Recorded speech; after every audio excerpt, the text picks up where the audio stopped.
নমস্কার বন্ধুরা, issue story স্টুডিওতে আপনাদের স্বাগত জানাচ্ছি।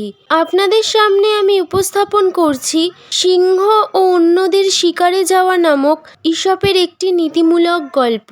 তো চলুন বন্ধুরা, এবার শুরু করা যাক। সিংহ শিকার করে একা একা, সঙ্গে কাউকে রাখে না। কাউকে রাখা তার পছন্দ নয়। তবু একদিন অন্যান্য পশুদের সঙ্গে নিয়ে সিংহ শিকারে গেল আর শিকার করে ফেললো একটা বড়সড় হরিণ। মৃত হরিণের বুকে পা রেখে সিংহ তার রাজোচিত গর্জন করে উঠল।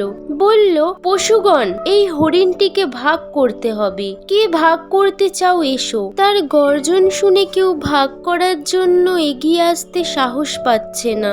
সবাই দূরে দূরে বসে রইল।